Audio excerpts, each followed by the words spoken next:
Muy buenas tardes, profesora. Muy buenas tardes, compañeros. A nosotros nos correspondió las políticas públicas en Colombia en cuanto a materia migratoria. Para esta exposición contaremos con la presencia de la profesora Lady Fraga, el profesor Marcos Hinojosa, el profesor Jaime Eduardo y la profesora Marjorie Salazar, y quienes hablan, Karina Carranza. Podemos decir que en cuanto a política migratoria, Colombia ha sufrido un gran auge, una gran revolcón durante los últimos, digamos, 10 años, pues en materia migratoria anteriormente no se tenían, digamos, condiciones para brindarle seguridad a la población que por X, Y, Z de razón debía migrar, ya sea de orden nacional o de orden internacional. Pero los últimos gobiernos, teniendo en cuenta las políticas internacionales, han creado una serie de acciones encaminadas a proteger y dignificar la población migrante dentro del país. Para ello, se hacen una serie de procesos y lo más relevante que se ha, digamos, evolucionado hasta hoy es la política colombiana en cuanto a integridad migratoria, la famosa PIM, Política Integral Migratoria, que se creó bajo la ley número 2136 de agosto del 2021. Esta ley establece los principios y lineamientos para la reglamentación y orientación de la política integral migratoria del Estado colombiano. Dentro de ella se encuentra una serie de objetivos entre los cuales cabe destacar que primero, propender por una migración segura, ordenada y regular, teniendo en cuenta las políticas internacionales migratorias.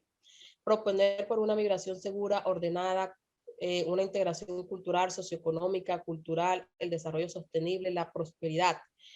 Otro objetivo de esta política integral migratoria es la agenda de actividades con orden nacional, departamental y municipal, buscando que así se integre todo el departamento, toda la nación en pro de lograr una política unilateral en el país. También puede destacar que dentro de los objetivos se encuentra fortalecer y generar alianzas nacionales e internacionales a nivel bilateral. Fortalecer los sistemas de información de identificación, caracterización, localización y flujo de datos. Quienes han estado en procesos migratorios, hemos estado en un centro de migración Colombia, sabe que todo esto va sistematizado con el fin de que las personas que entran de forma regular al país puedan ser identificadas. Pero también cabe resaltar que en materia, en este punto debemos recalcar que en el caso frontera Venezuela, frontera Brasil, entra mucho, digamos, migrante irregular, lo cual es muy difícil para las autoridades colombianas poder, digamos, establecer acciones que permitan identificar quiénes están llegando y quiénes no al país, o quiénes están saliendo. También cabe resaltar que dentro de estos objetivos está la promover acciones para la protección de las mujeres migrantes y las personas en situación de vulnerabilidad. Promover la migración regular a instancia del Ministerio de Relaciones Interiores.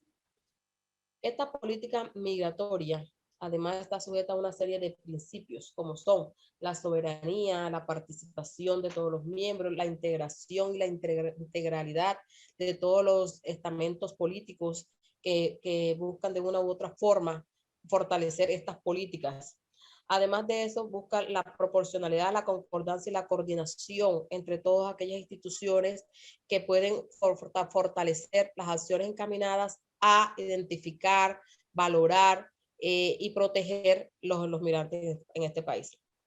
Además de estos principios tenemos la facilitación, el reconocimiento de todo aquel inmigrante como un ser humano digno de brindarle toda la protección necesaria y todos los estamentos necesarios para que él pueda desenvolverse o transitar por nuestro país en la mejor manera posible. También cabe destacar dentro de estos principios la famosa dignidad humana, que es lo más interesante en esto, bueno, que es uno de los puntos más interesantes. La dignificación humana se logra cuando le damos a esa persona la oportunidad y la equidad de estar bajo los mismos lineamientos digamos, un colombiano normal. Es así que Colombia dentro de sus políticas establece varias acciones, como son, por ejemplo, incluir a las personas dentro del plan de salud, brindarle apoyo y asistencia en cada una de las orientaciones en cuanto a materia migratoria, brindar condiciones laborales. Claro, que en este punto cabe resaltar que lastimosamente las condiciones del país no permiten brindar puestos o empleos dignos a esas personas, de modo tal que muchas veces resulta un poco difícil para la política colombiana de pronto cumplir con este objetivo. En conclusión, considero que nos falta mucho en materia migratoria en nuestro país. Creo que debemos ahondar más nuestros esfuerzos para lograr conseguir el propósito de esta plan integral de migración. Sin embargo, es de resaltar los avances que se ha tenido y esperamos que en futuros, digamos, en un futuro no muy lejano, podamos dar cumplimiento a cabalidad con el plan integral migratorio que poseemos. Muchas gracias.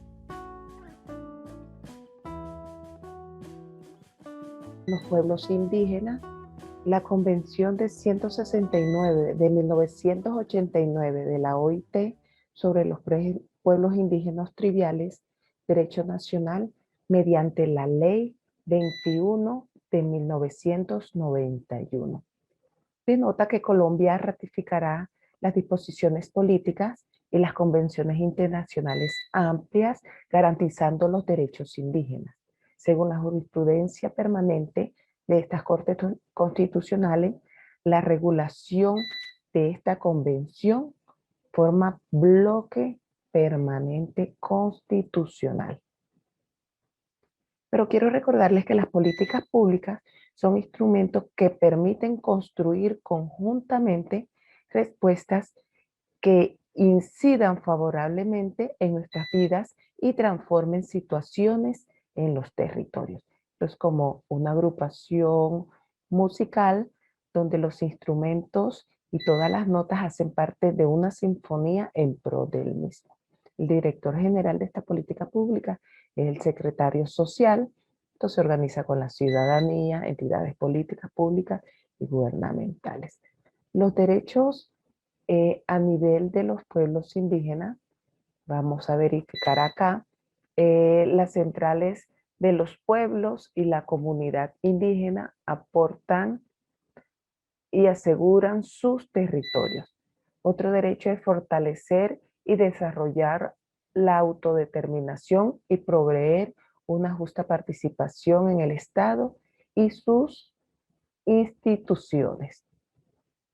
Cuando hablamos de la Corte Constitucional, miramos que es lo máximo a nivel del artículo 11, nos da la subsistencia en el resultado de los derechos a la vida y la propiedad de la tierra comunitaria, nos hace ese énfasis directamente. Y en el artículo 12, la integridad étnica, cultural, social, económica, que le da disponibilidad a los derechos integral y físico de estas mismas comunidades. Cuando tocamos la ley 21 de 1991, en el artículo 330, hace énfasis en la participación en las decisiones y medidas que pudiesen afectar a estas comunidades y están relacionadas con la extracción de los recursos naturales y en sus territorios. Cuando hablamos de resguardos, los resguardos son instituciones legales, sociopolíticas, de carácter especial formada por uno o más comunidades indígenas. Estos resguardos se le dan títulos en propiedades colectivas que gozan de garantías de propiedad privada, la organización autónoma, amparadas en el fuero indígena y su sistema normativo es propio. Eso está amparado en el artículo 21 del decreto 2164 de 1995. Los resguardos son inalienables, imprescindibles, imprescriptibles e inesbargables. La disposición se ve complementada con el artículo 329 de la Constitución Política. No es enajenable. De esta manera está consagrada en la Constitución Política la prohibición de vender o grabar las tierras comunitarias indígenas. La preservación de la cultura indígena y de sus valores espirituales se dan en estos resguardos. Las tierras indígenas son constitucionales a base de subsistencia, sino que están al mismo tiempo por la parte fundamental de la cosmovisión, la cultura y la religiosidad. Es una invención de la época colonial que perdura en el presente. Sin embargo, ya no se coincide con las ideas actuales de los indígenas sobre su tierra. Todo esto nos podemos enfocar en el artículo 63, que define la propiedad de las tierras comunitarias de los indígenas bajo la forma jurídica del resguardo. Esto lo afirma Solano y Flores en 2012. Muchas gracias. Como todos los países del mundo, Colombia presenta una amplia diversidad de religiones. Esa diversidad se debe a varios factores. Una de ellas está asociada con la colonización que sufren algunos países o en su defecto con el surgimiento de las repúblicas.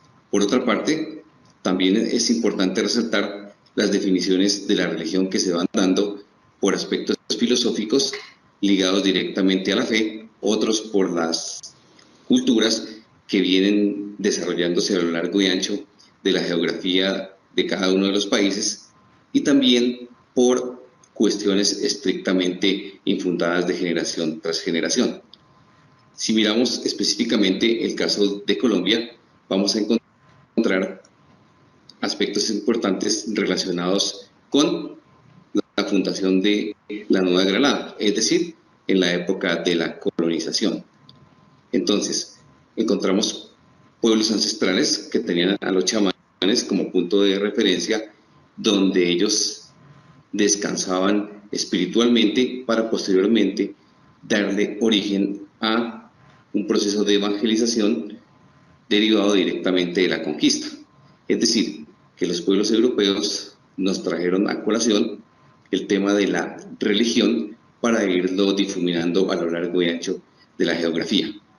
Más adelante, la política también iba a tener que ver con la religión por varios factores. Uno de ellos, específicamente en nuestro país, desde 1949, cuando Mariano Ospina funda el Partido Conservador y a su vez adopta los principios de la religión católica como pilares fundamentales dentro de la estructura organizacional del partido y por consiguiente de la fundación de todas las iglesias que encontramos en cada uno de los municipios.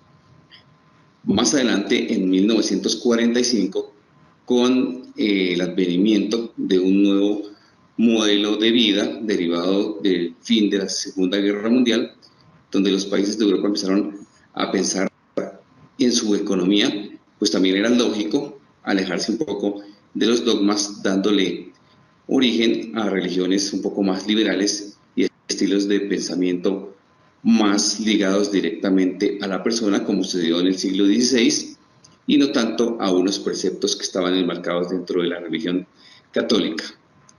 La globalización del siglo XXI también trajo consigo varios elementos circunstanciales, como por ejemplo la moda, como por ejemplo las tribus urbanas, y también algunos elementos que fueron generando, digamos que, un nuevo pensamiento dentro de las juventudes, específicamente hablando por la influencia ya de algunos estilos de vida que se vienen dando en el África, que se vienen dando en Europa, que se vienen dando en el continente asiático, donde el espectro de la religión sí toca directamente a cada uno de los habitantes, pero de una forma divergente, es decir, que les permite tener una mente más abierta y no estrictamente ligada a los preceptos como las religiones tradicionales. Y si miramos para el caso nuestro, el caso de Colombia, encontramos que la religión católica tiene el 73.7% de seguidores y las otras religiones el 9%, la de los evangélicos el 6.9%, algunos creyentes con el 6%, los protestantes el 2.9% y los que se declaran ateos el 0.9%. Es decir, que aunque nosotros sigamos creyendo que existe una amplia diversidad de religiones, pues todas terminan siendo una diáspora de la religión católica que en cierta medida pues permite ir y venir. Es decir, que en 1991, por ejemplo, con el advenimiento de la Constitución Nacional, y si miramos un poco más atrás, desde 1902 Colombia es consagrada al Sagrado Corazón de Jesús, es decir, que seguimos manteniendo una hegemonía de la religión católica por encima de las demás religiones que no han sido ajenas a los conflictos nacionales y que hoy en día también han sido motivo de algunas discusiones y algunos desórdenes sociales acá en el país y por ende en el continente americano. Identidad de género. Colombia ha creado unas políticas públicas que buscan disminuir las brechas que existen en cuanto a desigualdad de género, pues allí viven personas del sector LGBTI. Lesbianas, gays, bisexuales, transexuales e intersexuales son personas que merecen igualdad de derechos y merecen ser reconocidas. Para entender un poco más, realizaremos alguna categorización en la que se sustenta la política pública. La primera categoría se refiere al sexo, que es la construcción cultural de acuerdo a las nociones biológicas, pene hombre, vagina mujer, los dos intersexual.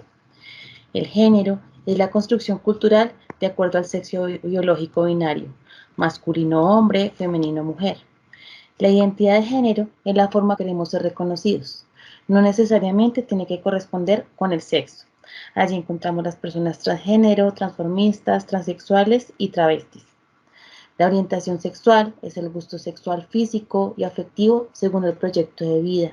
Dentro de esta categoría encontramos personas heterosexuales, homosexuales o bisexuales. Ir en contra de las construcciones culturales tradicionales no es malo, es necesario reconocer la igualdad de derechos.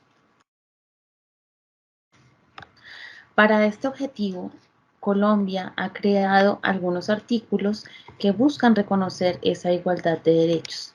En esos decretos encontramos el 762 del 2018. Dentro del decreto 762 del 2018 se crea una política para promover y garantizar el ejercicio de los derechos civiles y políticos, en particular los derechos a la vida, la libertad, la integridad, la seguridad y una tutela judicial efectiva. Estrada, en 1997, nos dice que no debe haber lugar a que la intersexualidad, la identidad de género o la orientación sexual sean usadas como criterio para limitar, restringir o negar el acceso a los bienes y servicios del Estado. Este objetivo procurará que la atención estatal esté orientada por un enfoque de orientaciones sexuales e identidad de género diversos, que atiendan las condiciones diferenciales de estos sectores sociales.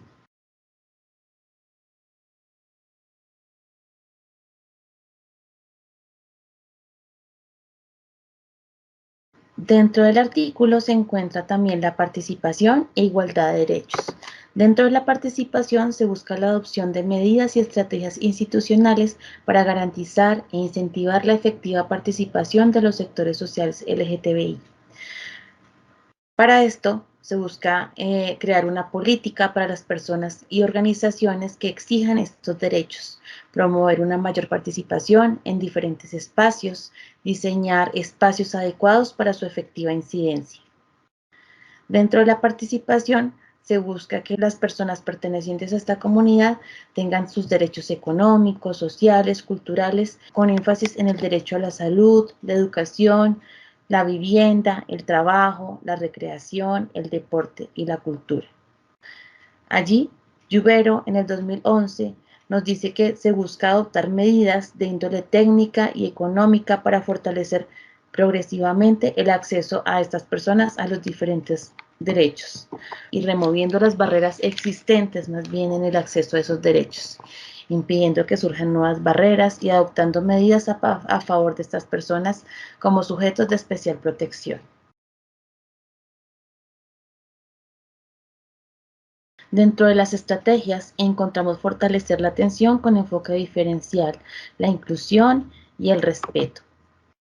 Para ello se busca el fortalecimiento de las capacidades y competencias institucionales para la atención con enfoque diferencial de orientaciones sexuales e identidades de género diversas, la promoción del reconocimiento e inclusión de los sectores sociales y de personas con orientaciones sexuales e identidades de género diversas, el respeto, la protección y la garantía de derecho. Esto se encuentra ampliado en Estrada 1997. Además de esto, en Bogotá se han establecido algunas políticas que buscan que las personas sean llamados con el nombre con el que se identifican, no hacer juicios de valor y comentarios negativos, lograr que exista respeto, lograr que exista inclusión, porque la comunidad LGBTI merece ser respetada, incluida y con igualdad de derechos. Continuando con la diversidad etnolingüística en Colombia, desde la promulgación de la Constitución del 91, se establecen diferentes políticas de protección a la diversidad etnolingüística. Vamos a mencionar, por lo menos a partir en el 2008, el Ministerio de Cultura se da una gran misión, una gran tarea en todo el territorio colombiano en desarrollar políticas de protección de las lenguas de los grupos étnicos del territorio colombiano, con el objetivo de atender la diversidad cultural y unas políticas que permitan el desarrollo y a la atención de ese patrimonio inmaterial del país, según Arango en el 2016. Podemos mencionar que Colombia, como les decía, esa riqueza lingüística, tiene unas 69 lenguas de grupos étnicos, de los cuales 65 son de lenguas nativas indígenas, con una población hablante en general de unos 900.000 compatriotas. Tenemos diferentes tipos de grupos étnicos y de lenguas hablantes nativas. Tenemos los pueblos indígenas, los negros palenqueros y raizales, y la población ron o población gitana.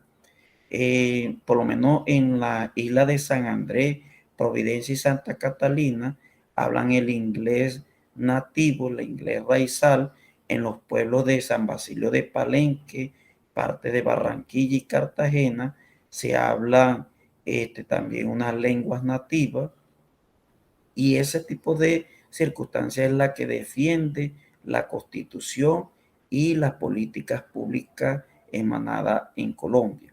Como les mencionaba, la Constitución del 91 en su artículo 7, artículo 8, artículo 10, establece y da las líneas para la cultura, el desarrollo del territorio, la diversidad étnica y la protección de estas poblaciones, respetando su diversidad y sus diferencias. Es como así se emite la ley 21 en el 1991, con una aprobación del acuerdo 169 de la OIT sobre la protección de los pueblos indígenas, y en su artículo 28 y 30 establece esa diversidad y la libertad del trabajo y esa protección que debemos de tener contra esos pueblos. La Ley General de la Educación, ley 115 del 94, en su artículo 57, también reglamenta el respeto en la educación y la independencia de la parte lingüística y la recuperación de la cultura de los pueblos raizales, de los pueblos indígenas. El decreto 804 del 95 reglamenta este artículo de la protección de estos grupos étnicos. En el 97, la Ley General de la Cultura, o Ley 397, en su artículo 1, numeral 6 y 7, lo mismo que la modificación en el 2008 con la Ley 1185, que hace la protección de estas culturas indígenas y de estos pueblos minoritarios. El decreto presidencial 2230, que también protege la diversidad lingüística de nuestros pueblos aborígenes, y el gobierno, viendo esta necesidad de mantener unas políticas relativas a los grupos indígenas y criollos, da unas políticas establecidas para el rescate de la población y de la identidad cultural, y le da independencia a los pueblos indígenas principalmente, y participación política, para que ellos puedan defender su idiosincrasia, su identidad y su cultura. Podemos referenciar todas estas referencias que tuvimos en cuenta para adelantar este trabajo, como lo pueden ver en pantalla. Bueno, muchísimas gracias, que estén muy bien.